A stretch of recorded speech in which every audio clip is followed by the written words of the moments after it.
Okay, so welcome to the webinar today, where we're going to be looking at shortness of breath with your service users. So shortness of breath, difficulty in breathing, dyspnea as the correct medical term is. And we're just going to be looking at what that means for your service users and how we can support them. So just to let you know, we will be recording this session, so that will get sent out to you, and also you'll get a resource sheet as well with everything that I'm going to be discussing today. Okay, so let's get started. So today we're just going to be covering over the next half hour or so sudden shortness of breath and also long-term shortness of breath in service users and what both of those might mean. And then we're going to have a look at the end and how to document and evidence that you're supporting someone, your service user with shortness of breath, how to sort of support them and what kind of actions you might want to put in place and what kind of care plans you might want to put in place. So when we look at shortness of breath, it's a very common side effect of conditions, long-term conditions or sort of acute conditions. And it's one of the most common reasons for visiting the accident and emergency department in a hospital. It's also one of the most common reasons for people phoning 999 for an ambulance. Okay. Could I just get people just to mute themselves, just so there's no background noise? If you want to ask a question, please do unmute yourself, or you can use the chat function as well, and we'll have some questions at the end. So shortness of breath is a common reason for visiting hospital and phoning 999. So if we're looking at when to get help from the GP, firstly, it's normal to get out of breath when you've overexerted yourself, of course, but if breathlessness comes on sort of suddenly or unexpectedly, then that is usually a warning sign of some kind of medical condition. Okay, and that might mean that sudden unexpected shortness of breath might mean a problem with someone's airways or their heart. Okay, so calling the GP, they'll obviously come out to assess that person. So we're looking at the care service in a residential setting and also in the home environment if you're doing domiciliary care as well. So just to reiterate as well, this guide that we're going through today, it shouldn't be used to self-diagnose a service user's condition. You should always seek medical advice, but it'll give you an idea of maybe what's causing their breathlessness and what action to take. So if you phone the GP, if someone has become short of breath, then there's a few questions that the GP is probably going to ask you. So it's a good idea when you're sort of doing your assessment of that person to have a think about the following points. So did their breathlessness come on suddenly, or has it been a sort of gradual process? And did anything trigger it? So has it been triggered by exercise, or have they not been doing anything and they've suddenly become shortness of breath? So these things are significant that the GP might ask. And how bad is it? Does it happen when they've been active, or is it when they're not doing anything? Is there any pain when they breathe? That's an important thing to sort of ascertain to let the GP know. And also, do they have a cough? Because that might signify certain issues. And also whether certain positions might make it worse. So it might be that they're unable to lie down. They feel really breathless if they lie down. So that could be an issue there that you might need to report. And it's important to remember that when someone can't get enough air, it can be really terrifying. So it's really important that you are reassuring to that service user, because it's a very frightening situation. And of course, the GPs can advise on what you need to do. And if in doubt, you can always call 999. So we're going to look at causes of sudden shortness of breath firstly. And it's most likely to be caused by one of the following reasons. So it could be that there's a problem with the service user's lungs or airways. That's the likelihood. Okay, so it could be that it's an asthma attack. Sudden breathlessness could be an asthma attack. And an asthma attack means that their airways have narrowed and they're producing lots of phlegm, sort of sticky mucus, and that can cause them to wheeze. You often hear that wheeze in an asthmatic, or a cough, and they might feel breathless because it's obviously difficult to move air in and out of the airways. So the GP may advise to use an inhaler if they've got one, or some kind of medication to sort of ease that. So that will deliver more medicine to the lungs and help to relieve breathlessness. There's also another condition of the lungs is pneumonia. Potentially it could be pneumonia, and that's a lung inflammation. So that can cause shortness of breath and also a cough. And that's usually caused by an infection. So potentially antibiotics might need to be given there. And then, of course, there's COPD, so chronic obstructive pulmonary disorder. And that is a very common condition. One of the most common conditions in the UK, and it's likely that if breathlessness has suddenly become an issue, it could mean that the condition has got a lot worse. Okay, so important that you report that. Also, a sudden case of shortness of breath could be due to a heart problem. So it is possible to have a silent heart attack. So when we say a silent heart attack, that's not experiencing all the obvious symptoms. So, chest pain or overwhelming anxiety, the things that we'd look for if we were thinking a heart attack. But people can have a silent heart attack where shortness of breath might be the only warning sign that they're having a heart attack. So, of course, if you think that that is the case, you call 999 immediately, or you can contact your GP. If the GP thinks that that's the case, they might and probably will suggest get them into hospital. Heart failure as well, that can also cause breathing difficulties. So that's a life-threatening condition. And with heart failure, it means that the heart's having trouble pumping blood around the body. And that's normally because the muscles become too weak or too stiff to work properly. And that can then lead up to a buildup of fluid inside the lungs. And of course, that makes breathing more difficult. So lifestyle changes might be suggested there, medicines or surgery even, to help the heart pump better and to relieve that breathlessness.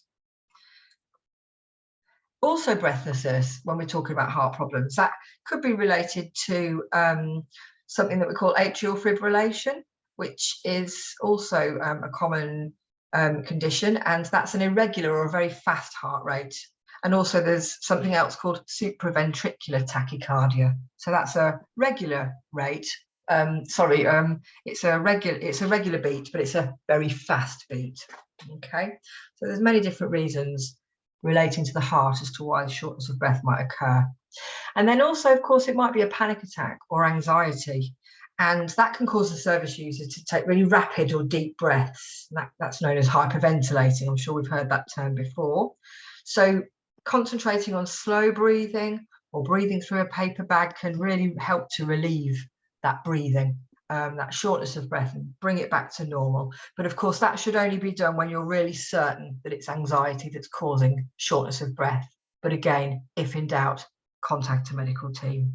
Okay, so there's other causes as well, maybe less usual, but there are other causes. It could be that it's been caused by a severe allergic reaction. So it could be to penicillin or something. That's what we would call an anaphylactic reaction.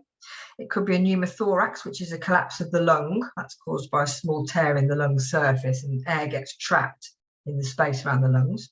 A pulmonary embolism, that's a blockage in one of the vessels of the lung. There's something called idiopathic pulmonary fibrosis, and it's quite a poorly understood lung condition, that one, and it's quite rare, but that can cause scarring of the lungs. So of course that affects breathing.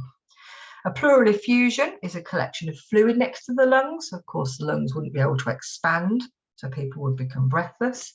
And also diabetic ketoacidosis, that's a complication of diabetes, and that's where acids build up in the blood and the urine, and that can also lead to shortness of breath. So there's lots of different reasons as to why someone might be short of breath, a sudden shortness of breath. If we have a look at long-term breathlessness, of course, that might be due to obesity or being unfit that person can become breathless. It could be that they have a condition that's poorly controlled, like asthma, for example. So if the medication isn't being given correctly or on time or appropriately, then that can cause breathlessness. As we said before, chronic obstructive pulmonary disease, so COPD, that's often caused by years of smoking, and that's caused damage to the lungs. So that can be a long-term condition that causes breathlessness. As does anemia. And anemia is a low level of oxygen in the blood, and that's caused by a lack of red blood cells, or what we call hemoglobin. And hemoglobin holds on to oxygen and takes it around your body. So if you're low in hemoglobin, you're not going to get oxygen around your body. So that could cause breathlessness. So that's something that would need to be treated as a long-term condition. Heart failure, as we've talked about before. So heart failure is also a long-term condition where the blood's just not pumping around the body properly because the muscles become weak or too stiff, as we said before. And also, like we said earlier, heart rate issues, so that atrial fibrillation or supraventricular tachycardia, that can be a long-term condition that can cause long-term breathlessness. There's also other causes of long-term breathlessness, bronchiectasis. So that's a common thing, and that's a lung condition where the airways are abnormally widened. So there could be a persistent sort of phlegmy cough that the service user presents with. A pulmonary embolism, as we talked about earlier, that can be a long-term thing where it's recurrent blockages in the blood vessels. The lung could collapse, partial collapse of the lung, that can often be caused by lung cancer. So that's, again, a long-term condition that would cause breathlessness.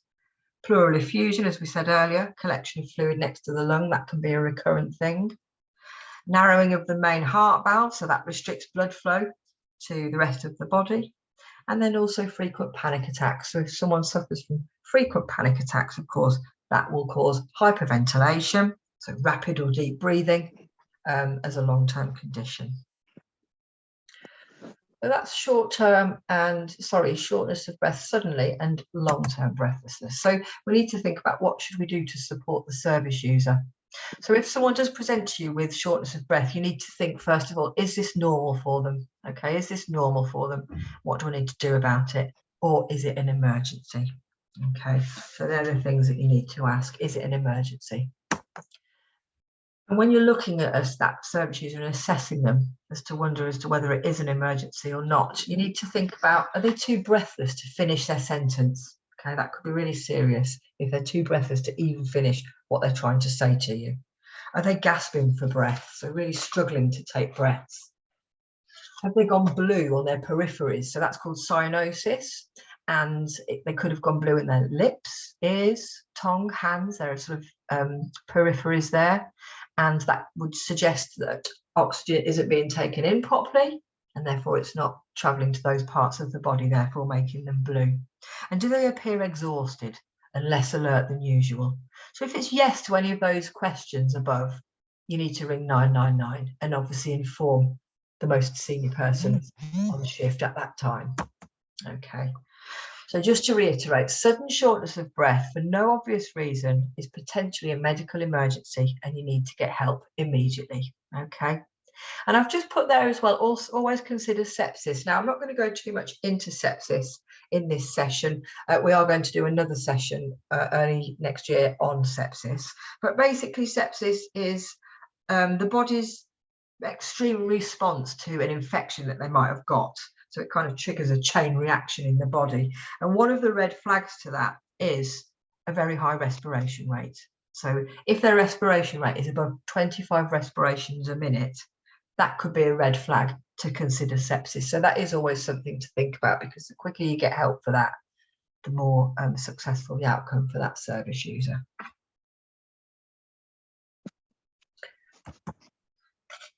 So if we're talking about supporting a breathless service user and what we're going to do, the first thing there is provide as much information as possible. So that, of course, is to the medical team if you're contacting the GP or the emergency services, to provide as much information as possible to support them in the best way.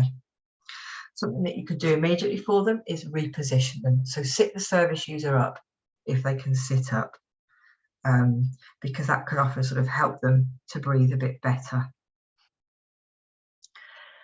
Stay with the service user, okay? So stay with them, because obviously we were saying before, it can be very frightening for that service user.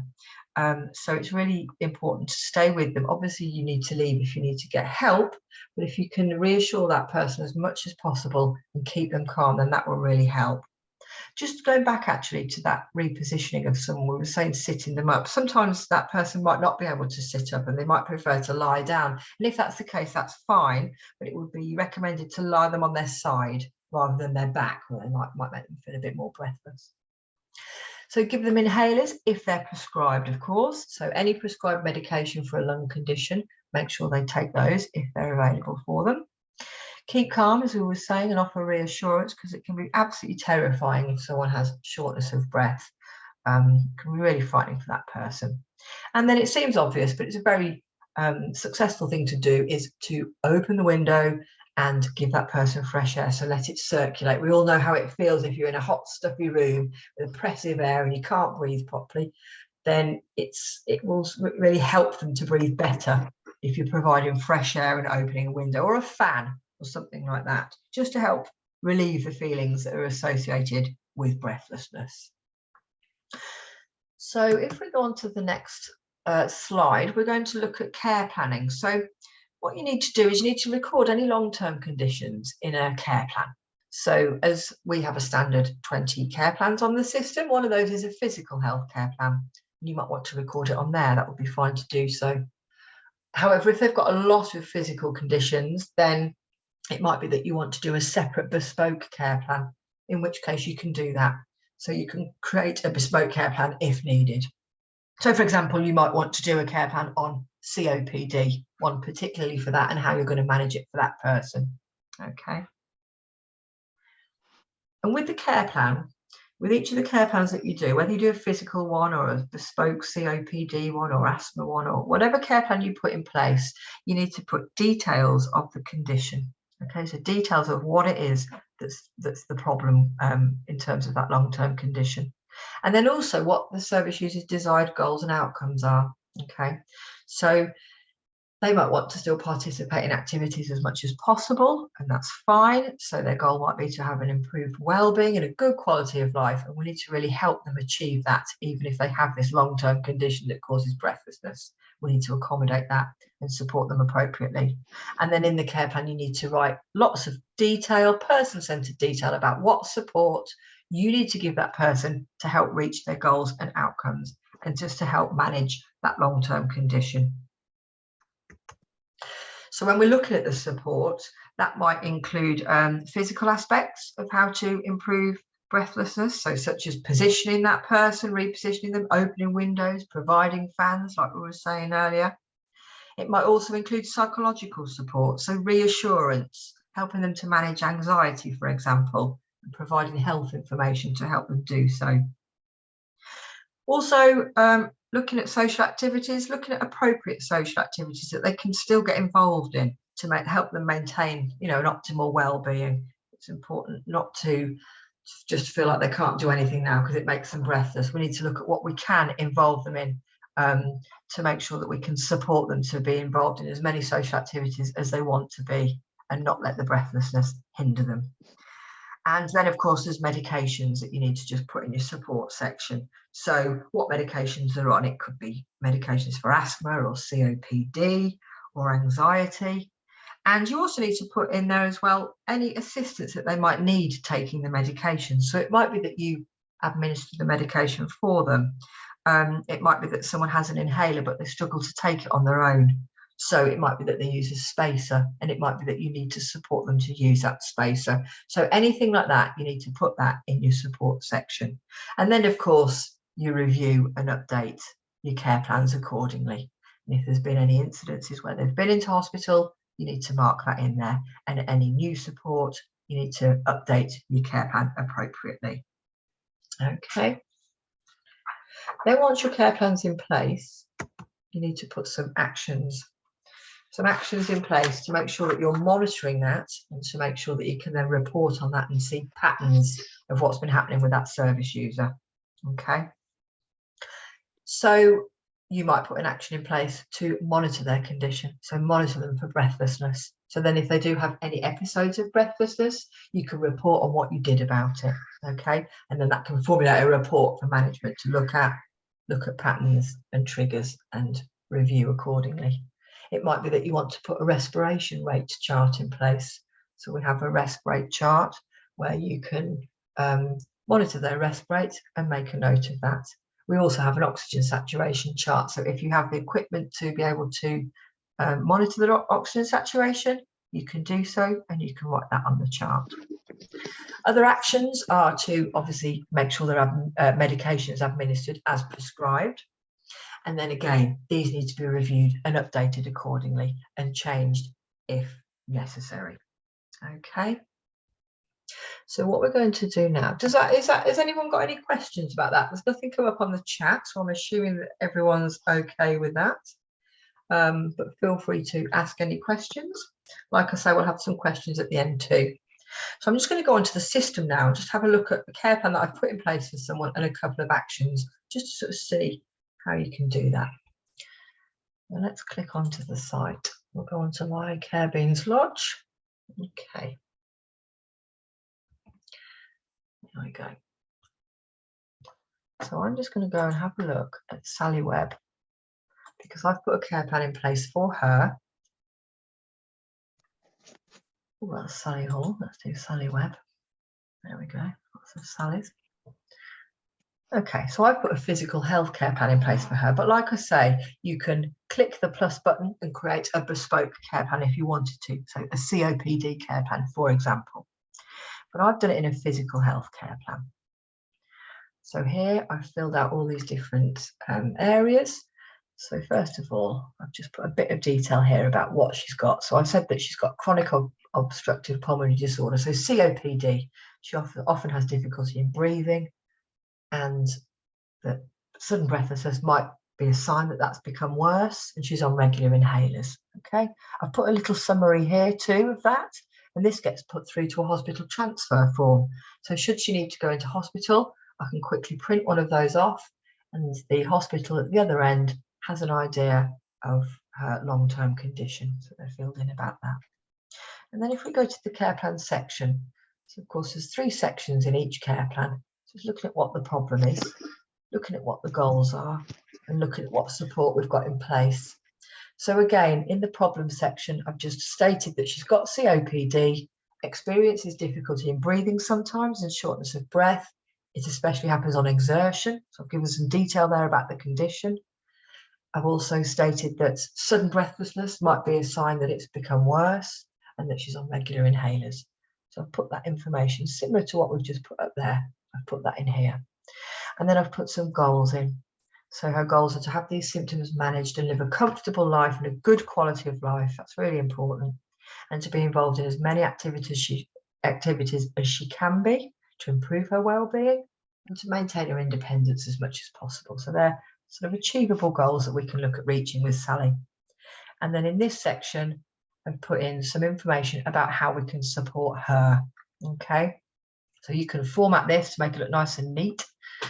So I've just put, first of all, I've just put some information here about the fact that she experiences breathlessness and what to look for in case we need to phone 999. So just a few things that we need to look for that we would need to treat as an emergency.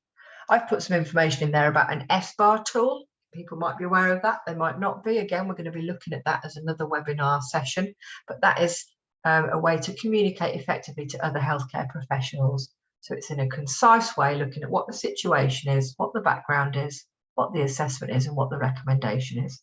So I would communicate to the healthcare professional that I'm talking to, if there's an emergency, who this person is, the fact she's got COPD, I've assessed her and she's having trouble breathing, and I recommend that you come and see her.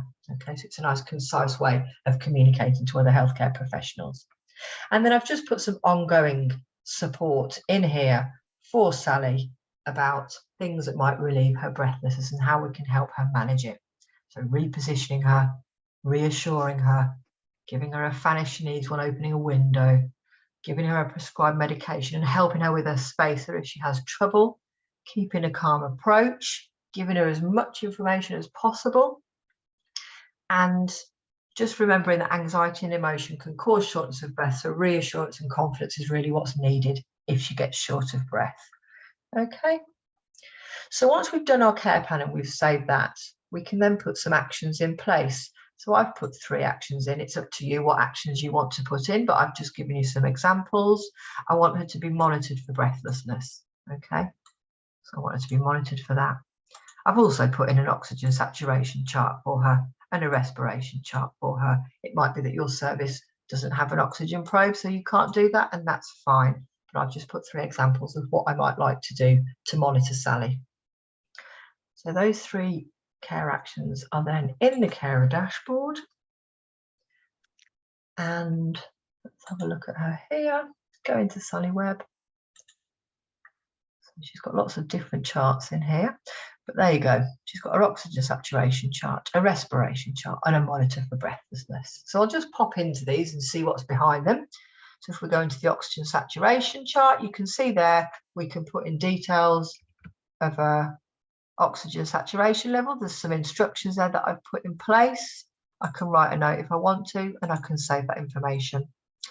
There's also a respiration chart that I can put in place as well, where I could monitor her respiration rate, put any details in there and save that information. And then also there's a sort of more general one, which you might want to put in place, which is just monitor for breathlessness and report on it if she has had an episode. So here I've put some instructions here. I've put some suggestions of what might help her, and you can then make notes about what you've done. If it's something you're concerned about, you can remind yourself to hand that over, and you can also share that with the operations dashboard on the main site, so to the seniors and the managers, and save that information. Okay, and then of course that can be reported on. You can report on all these things and have a look at patterns of when she's been breathless and what you've done about it. Okay, so does that seem to make sense to everybody? Are there any questions that we've got there? I can stay on for a few minutes. That's sort of the end of the webinar now, really, looking at breathlessness, looking at sudden causes, looking at long-term causes, and looking at how you can sort of manage and support your service user and put actions in place. So that's a sort of robust plan for everybody.